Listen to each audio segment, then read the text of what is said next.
오늘 하나님의 말씀 사도행전 10장 17절에서 20절까지 말씀입니다.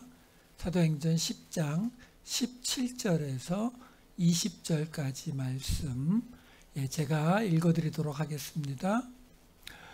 베드로가 본 바 환상이 무슨 뜻인지 속으로 의아해하더니 마침 고넬료가 보낸 사람들이 시몬의 집을 찾아 문 밖에 서서 불러 묻되 베드로라 하는 시몬이 여기 유숙하느냐 하거늘 베드로가 그 환상에 대하여 생각할 때에 성령께서 그에게 말씀하시되 두 사람이 너를 찾으니 일어나 내려가 의심하지 말고 함께 가라 내가 그들을 보내었느니라 하시니. 아멘. 우리는 지난주에 고넬료에게도 하나님의 사자가 그리고 베드로에게 환상이 임했던 이야기를 살펴보았었습니다. 오늘 이야기는 바로 그 베드로가 본 환상, 기억나시죠? 큰 보자기 안에 모든 동물들이 들어가 있는데 그것을 잡아먹어라 라는 그 하나님의 말씀을 듣고 베드로가 안 된다고 나는 그렇게 못한다고 이야기했더니 하나님께서 내가 깨끗하다고 한 것을 내가 더럽다 하지 말라라는 그 환상을 보고 나서 오늘 이렇게 시작이 됩니다. 10장 17절부터 볼게요. 베드로가 본 바 환상이 무슨 뜻인지 속으로 의아해하더니 마침 고넬료가 보낸 사람들이 시몬의 집을 찾아 문 밖에 서서 이렇게 나와요. 베드로가 그 환상의 뜻이 무슨 뜻인지 의아해했다, 당황했다 이런 뜻이에요. 그랬더니 마침 그때에 고넬료가 보낸 사람들이 베드로가 묵고 있던 그 시몬의 집을 찾아서 문 밖에 서 있었다 이렇게 되는데 여기서요 하나만 보고 넘어갈게요. 뭐냐면 지금 마침이라고 번역이 된 헬라어 단어가 이두라는 단어예요. 이 이두라는 단어는 우리말로 정확히 번역하면 보라라는 뜻이에요. 보라, 불변사 보라. 그러니까 지금 이 이야기를 이 보라로 바꿔서 이렇게 제가 보여드릴게요. 이렇게 돼요. 베드로가 본 바 환상이 무슨 뜻인지 속으로 의아해하더니 보라 고넬료가 보낸 사람들이 욥바에 도착해서 문 밖에 서서 이렇게 되는 거거든요. 자, 그러면 이 보라라는 말 우리가 만약에 무슨 이야기를 하다가 여러분들에게 보라 이렇게 말하면 강조하는 거잖아요. 사람들의 주의를 확 끌어당기는 거거든요. 그러면 그 다음에 나오는 고넬료가 보낸 사람들이 욥바에 도착해서 그 시몬의 집을 찾아 문 밖에 서서라는 이 문장 가운데에 지금 뭘 강조하겠느냐라는 거예요. 지금 우리 한글 성경을 보면은 고넬료가 보낸 사람들이 이렇게 되어 있지만 이 수동태니까 그냥 고넬료에 의해 보내진 사람들이 이렇게 되는 거고 실제 동사는 어디 있냐면은 문 밖에 서서라는 서서가 이게 서 있다라는 동사예요.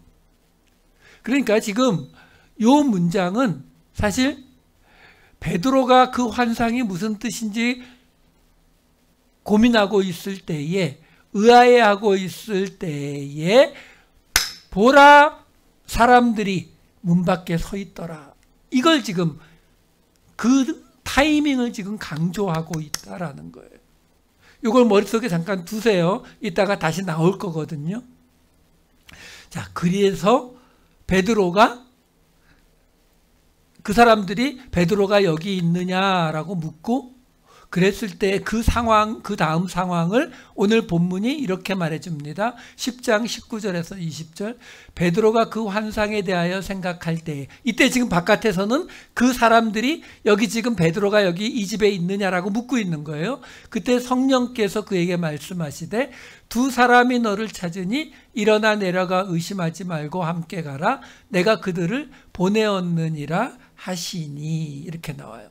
자, 여기서 우선 하나 볼 것이 20절에 보시면 일어나 내려가 의심하지 말고 함께 가라.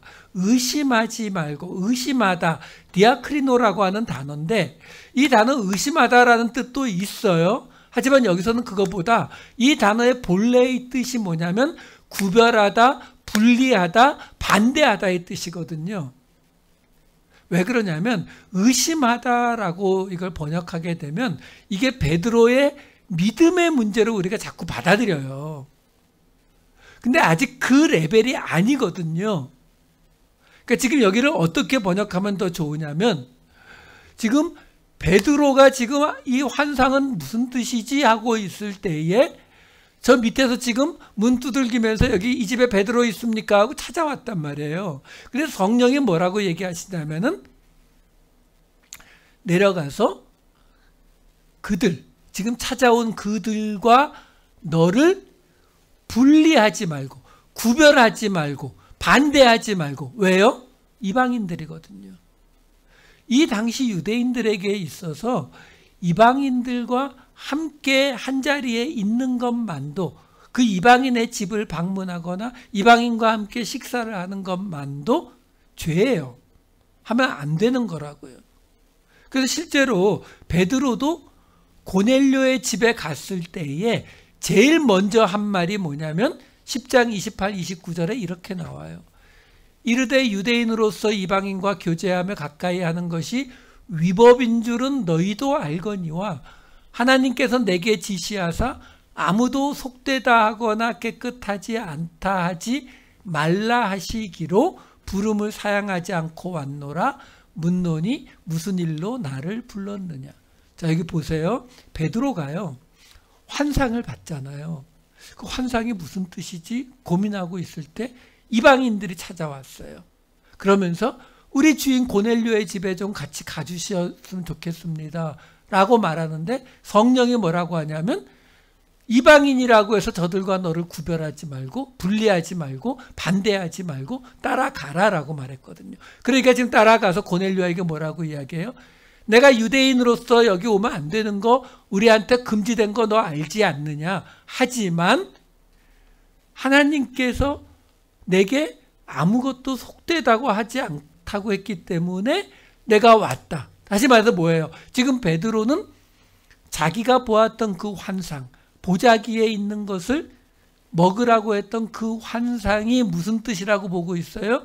아, 이 이방인 집에 가라고 하는 뜻이었구나. 지금 거기까지 알았어요. 그랬는데 그 다음에 베드로가 고넬료에게 이 이야기를 했을 때 고넬료가 하나님에 대한 믿음을 고백을 합니다. 그랬더니 베드로가 뭐라고 하냐면 10장 34, 35절에 이렇게 말해요.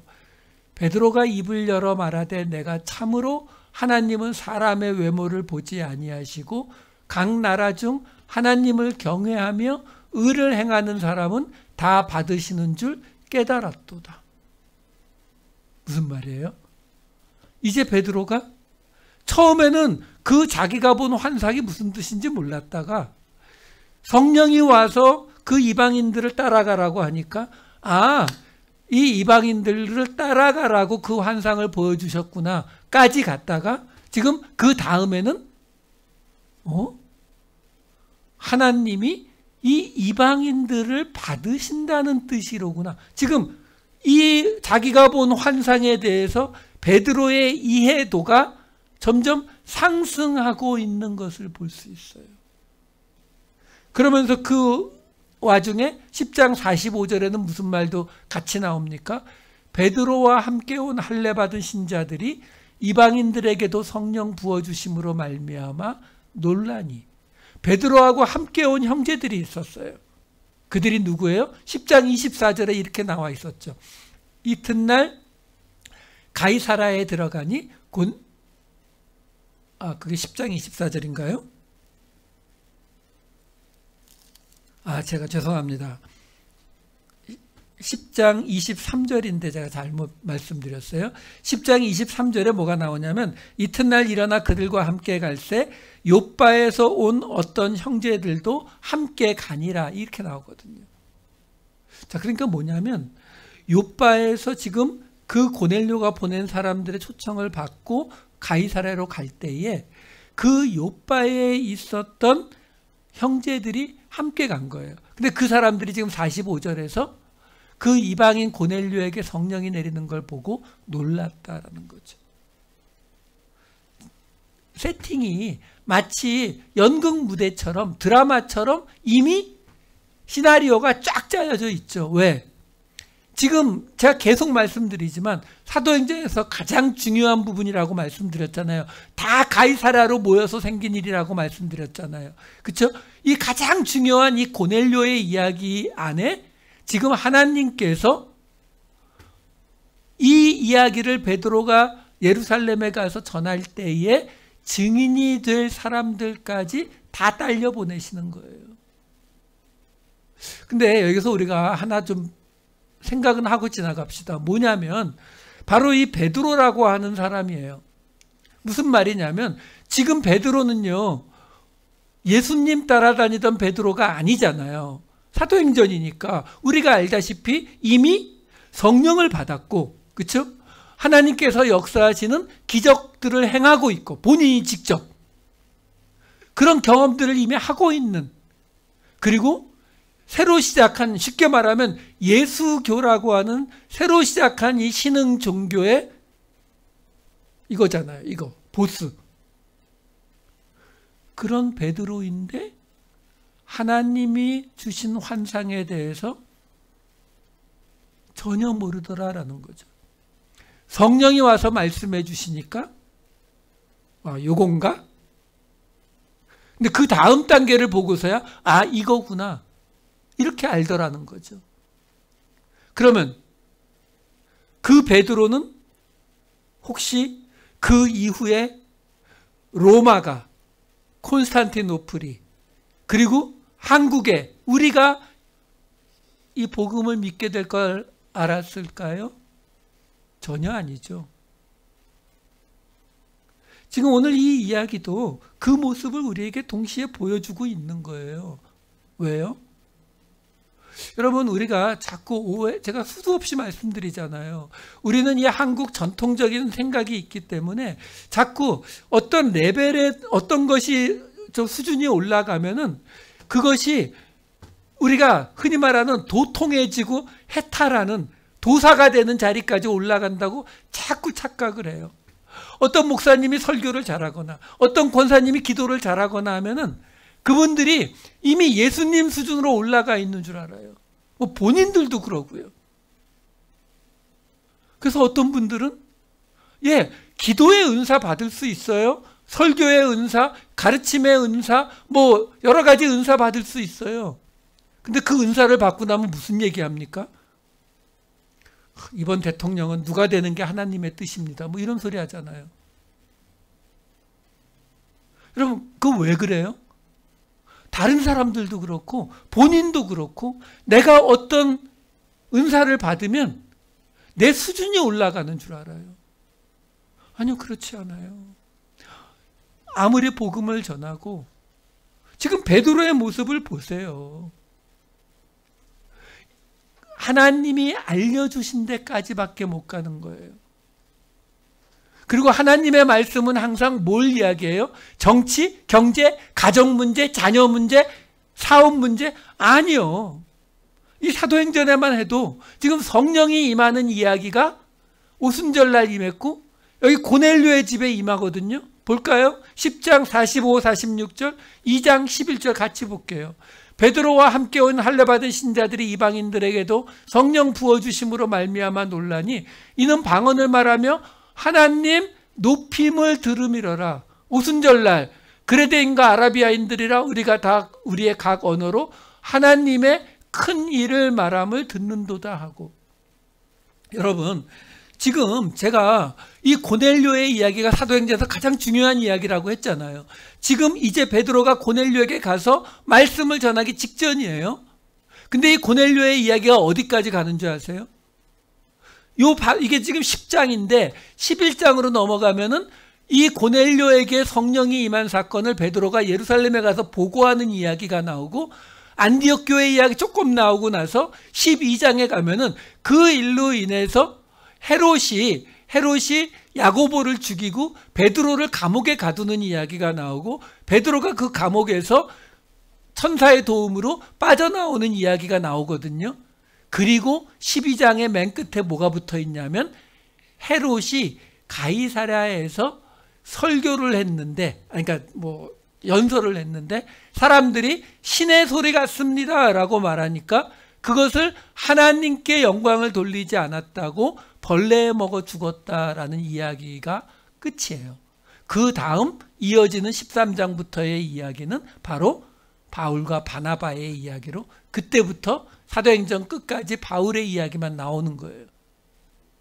그러니까 이 고넬료의 이야기, 이방인이 복음을 받아들이게 된 이 가장 큰 사건의 이야기의 끝이 헤롯이 죽는 이야기로 끝난다고요.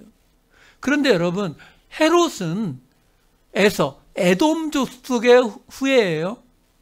그러니까 사실 야곱과 에서니까 하나님을 전혀 모른다고는 할 수 없지만 야곱의 후손이 이스라엘이니까 헤롯이 하나님께 영광을 돌려야 할 이유가 사실은 없어요. 그런데도 그가 하나님께 영광을 돌리지 않아서 벌레에 먹어 죽었다라는 이야기를 이 고넬료의 이야기의 끝으로 놓고 있다라는 거예요. 그 말은 뭐예요? 지금 이제는 이 고넬료의 사건 끝나고 곧장 바울과 바나바를 통한 이방인 전도의 이야기로 넘어가 버린다고요. 그 이야기의 끝에서 하나님이 무슨 얘기하고 계시는 거예요? 이 모든 건 누가 지금 하는 거라고요? 아까 봤잖아요. 베드로 이해 못하고 있었다니까요. 하나 환상 보여주니까 깨달았고서 이방인에게 복음이 전파되는 걸 깨달았어요? 아니라니까요. 거기에 성령까지 오셔서 따라가라 하니까 겨우 따라가면서 하는 게 이것 때문에 환상 보여줬구나, 이 수준이에요.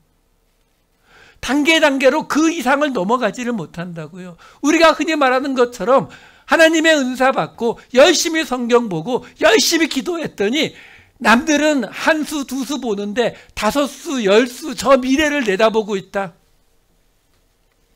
그런 거 없단 말이에요.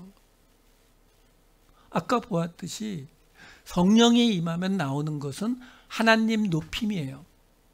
이거 말고 없단 말이죠. 이 이야기, 가장 중요한 이 이야기의 끝에 헤롯의 이야기를 붙여놓는 이유가 거기 있어요.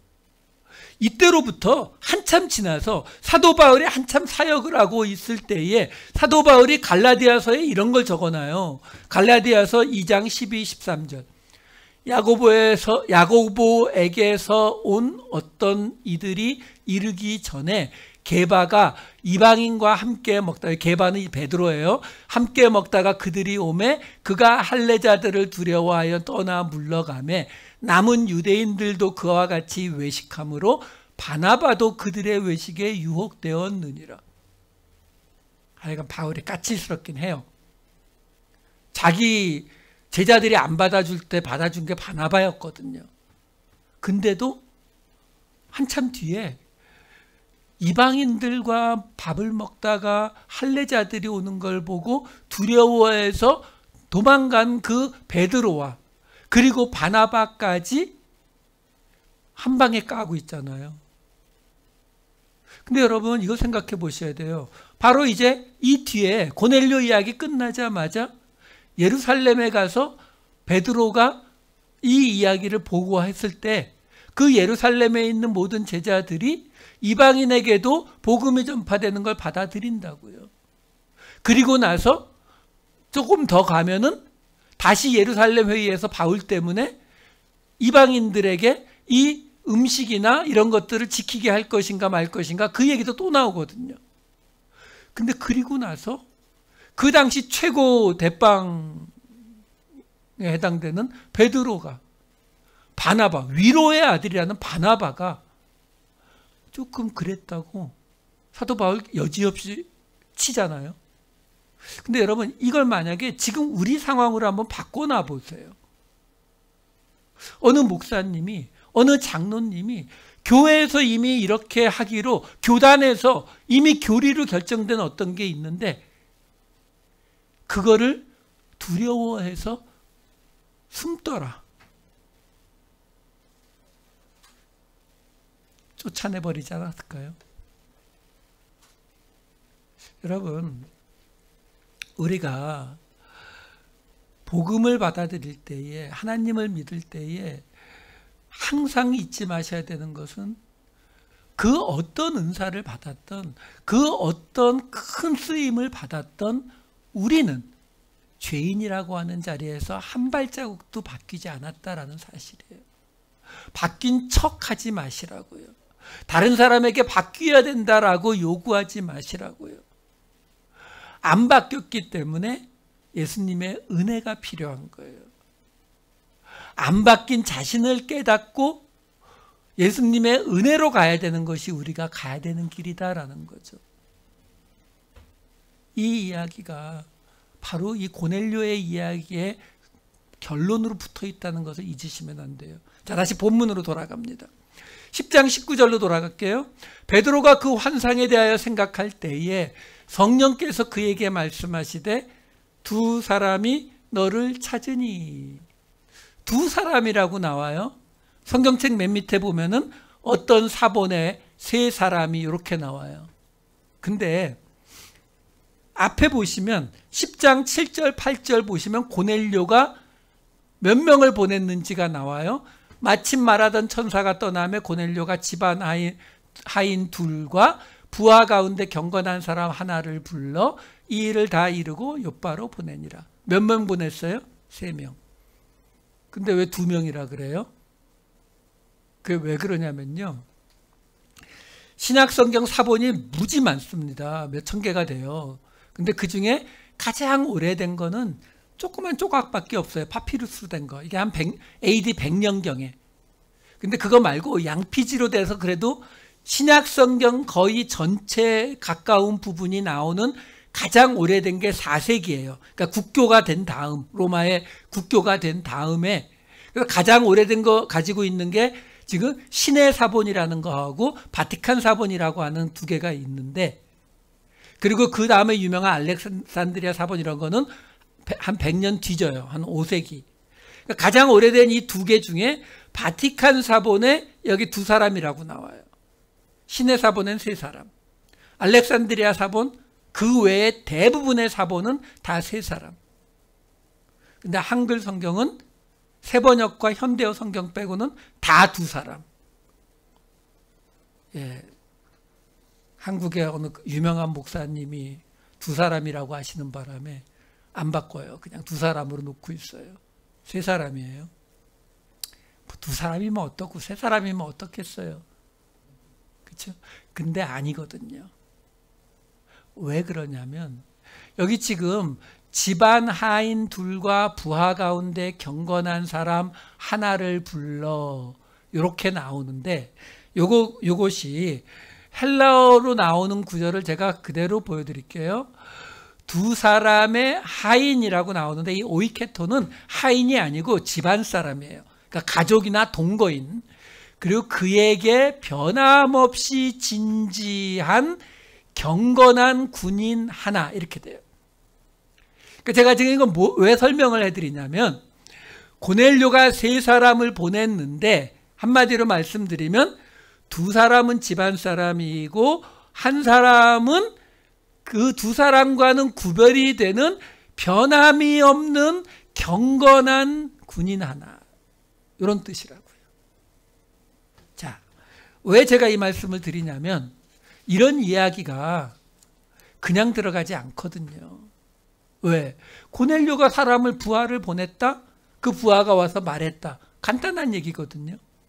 근데 그렇게 말하지 않고 그 고넬료가 보낸 세 사람을 일일이 설명하고 있어요. 그 설명에 따르면 두 사람이 같고 한 사람은 그와 별도의 변함없이 진지한 경건한 어떤 사람, 이렇게 구별이 되는 거예요. 그런 세 사람이 찾아왔는데 문 밖에 아까 나왔었잖아요. 아까 맨 처음에 설명해 드렸죠. 그 베드로가 환상이 무슨 뜻인지 의아해하고 있을 때에 보라, 문 밖에 세 사람이 서 있더라. 어디서 많이 들은 이야기 같지 않으세요? 창세기 18장 2절 말씀. 눈을 들어 본즉 사람 셋이 맞은편에 서 있는지라 그가 그들을 보자 곧 장막문에서 달려나가 영접하며 몸을 땅에 굽혀. 이렇게 나오죠. 여기가요, 여기에 나오는 요 지금 여러분들이 보시는 18장 2절 말씀을 헬라어로 번역한 70인역 성경에 보면 이게 세 문장이에요. 어떻게 나오냐면 눈을 들어서 보았다, 그리고 사람 셋이 맞은편에 서 있다, 그리고 그가 그들을 보자 장막문에서 달려나갔다. 이렇게 헬라어에는 세 문장으로 되어 있다고요. 그 세 문장 중에 가운데에 해당되는 사람 셋이 맞은편에 서 있는지라가 그 헬라어 성경 70인역 성경을 보면 어떻게 되어 있냐면 이두 드레이스 안드레스 에이스테 케이산 엠파오 아우투. 다시 말해서 보라 그의 위에 세 사람이 서 있다. 이렇게 되는 거예요. 그러니까 아까 보았던 오늘 본문 시작에 나오는 10장 17절의 그 말씀과 거의 같죠. 왜? 지금 베드로에게는 세 사람이 문 밖에, 보라 세 사람이 문 밖에 서 있다 이렇게 말했다면은 이 창세기에 나오는 이 구절에서는 지금 뭐라고 나오는 거예요? 아브라함이 문에 서 있었어요. 장막 문에 서 있었어요. 그냥 세 사람은 어디 있어요? 문 밖에. 그러니까 그 상황을 똑같이 하면서 가장 가능한 단어로 보라 그 앞에 그 위에 세 사람이 서 있다. 이걸 설명해 주는 거예요. 연결시키는 거예요. 여러분 항상 잊으시면 안 되는 게 이 당시의 구약 성경은 다 70인역 보고 있었거든요. 그러니까 그 70인역 성경을 찾아야 이게 이해가 된다고요. 한마디로 말해서 지금 사도행전이 무슨 얘기를 전해주고 있는 거예요? 지금 고넬료의 집에 오라고, 고넬료에게 복음을 전하라고 하나님이 지금 환상도 보여주시고 성령이 직접 임하셔서 말씀도 하시는데, 그러는 이유가 뭐와 같아서요?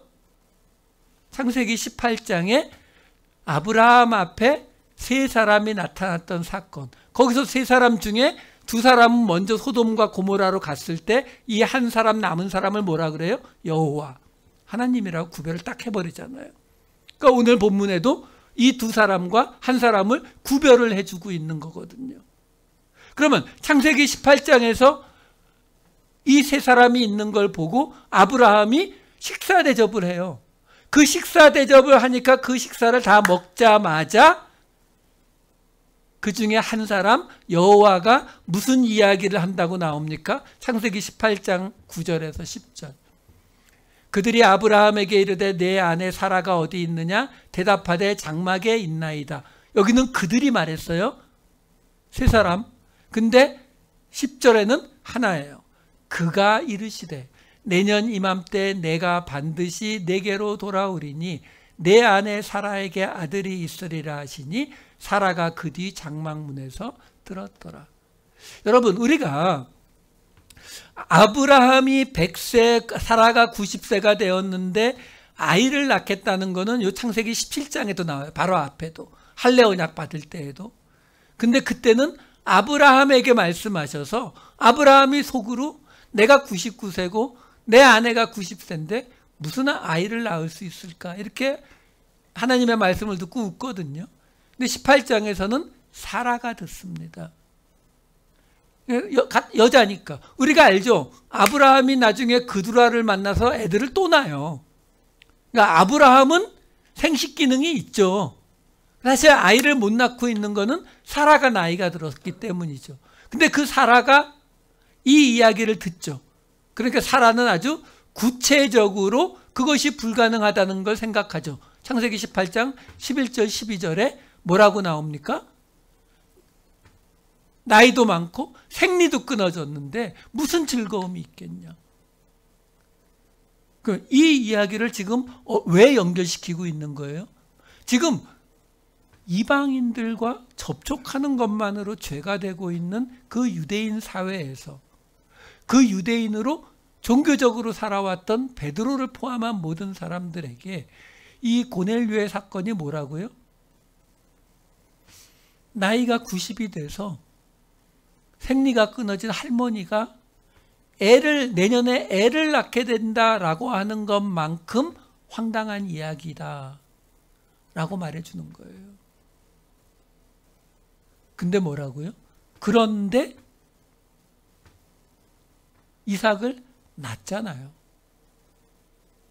그러니까 이 고넬료에게 가서 복음을 전하는 것이 이삭을 이야기하는 이스라엘의 후손, 믿음의 후손이 나올 일이다라는 것을 간접적으로 설명해 주고 있는 거예요. 그러니까 죄송합니다.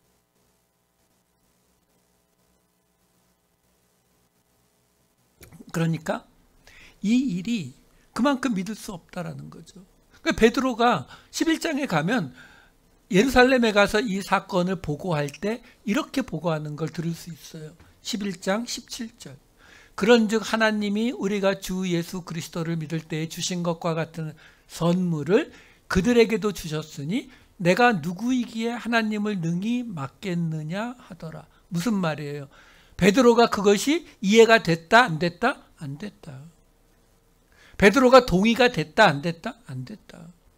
단지 하나님이 하신 게 분명하니까 받아들인다. 이 개념이라는 거죠. 여러분, 사실 예수님이 이 땅에 오셔서 우리의 구원을 위한 모든 걸 하셨지만 사실 여기서 지금 베드로가 누군지 생각을 해보세요. 아까 말씀드린 것처럼 새로 시작한 예수교회, 여기서 베드로가 뭔 소리야? 지금 환상 누가 봤어요? 베드로. 성령의 말씀 누가 들었어요? 베드로. 베드로가 말 안 하면 아무도 모르죠. 그렇죠? 여러분, 여기서 베드로가 이방인들을 받아들이고 나중에 바울을 인정하고 그래서 결국 어떻게 돼요? 결국 예루살렘 교회가 아니라 중심이 로마 교회로 넘어가 버립니다. 로마에서 콘스탄티노플로 기독교의 중심이 또 넘어가요. 여러분 생각해 보세요. 내가 지금 여기 보스란 말이에요. 모든 사람이 다 나를 존경하고 내가 지금 예수님의 수석 제자로서 모든 권한 다 갖고 있어요. 근데 내가 이해가 안 되는 일인데, 내 기준에 이게 안 맞는 말인데 베드로가 얘기하는 거죠. 하나님이 하시는데 어떡하겠니? 이 말하는 거예요. 여러분, 이 고넬료의 이야기를 통해서 지금 무슨 얘기해 주는 거예요? 세 사람이 내 앞에 나타났잖니. 이삭이 태어날 것을 말할 때 아브라함의 마음이 지금 내 마음 같았을 거야. 근데 아브라함은 순종하더라. 그러니까 베드로도 순종하는 거예요. 이 이야기 속에서 우리가 할 수 있는 거 하나예요. 똑같은 이야기에 매번 어떤 이야기예요? 하나님을 믿는다는 건 뭐라고요? 결국 이 결정적인 순간이요. 이 결정적인 순간에 내 생각, 내 기준, 내 상식, 내가 알고 있던 율법, 내가 알고 있던 어떤 내용, 그게 아닌 그걸 넘어가는 90세 할머니가 아들을 낳을 것을 받아들일 수 있겠느냐라는 거예요. 이방인들과 함께 앉기만 해도 죄가 된다는 그 유대인들에게, 이방인들에게 복음이, 이방인들이 하나님을 믿게 되는, 아니 그게 넘어서 이방인들이 주류가 되는, 그거 받아들일 수 있겠느냐라는 겁니다. 그걸 받아들이는 게 하나님을 믿는 거예요. 그렇기 때문에 예수를 믿는 사람은 그 어떤 놀라운 은사를 받았다 하더라도, 아무리 내가 1000만 명, 100만 명한테 복음을 전한 엄청난 일을 감당했다 하더라도 우리는 무익한 종입니다 자리를 떠나면 안 된다라는 거죠. 왜? 이 가장 중요한 이야기에서조차 계속 말하는 게 뭐냐면, 내가 생각하는 거 틀릴 수 있다, 다를 수 있다, 하나님의 말씀이 먼저다, 이거거든요. 그러려면 내가 세워놓은 탑이 있으면 안 돼요. 내가 이만큼 했는데, 내가 이 정도 공부했는데, 내가 이렇게 잘 아는데, 내가 성경을 수도 없이 읽었는데, 아니요. 우리가 원어까지 찾아가 가면서 이 말씀들의 진짜 의미를 자꾸 찾아가는 이유가 뭐예요? 안 그러면 우리 기준으로 성경을 해석하니까요. 우리 기준으로 두 사람이라고 우기게 되니까요. 세 사람이에요. 세 사람이 지금도 내 앞에서, 우리 앞에서 하나님의 말씀대로, 하나님의 말씀이 옳다라고 말하고 있다라는 것입니다. 그 말씀을 받아들이심으로 진정한 예수 그리스도의 제자가 되시는 저와 여러분 되시기를 우리 주님의 이름으로 축원합니다. 기도하시겠습니다. 사랑이 많으신 아버지 하나님, 베드로도 이해하지 못했던 하나님의 계획, 그 계획을 모두 깨닫고 따라가는 자는 없음을 다시 한번 고백합니다. 아버지 하나님, 우리의 생각, 우리의 기준, 우리의 지식이 너무나 하나님을 이해하기에는 모자라다는 것을 다시 한번 고백하게 하여 주시옵소서. 오늘도 우리가 옳다 생각하고 우리가 이것이 하나님의 길이라 생각하는 것들, 그 문 앞에 하나님이 보내신 세 사람이 서 있음을 다시 한번 깨닫게 하여 주시옵소서. 감사드리옵고 이 모든 말씀 우리 주 예수 그리스도의 이름으로 기도하옵나이다. 아멘.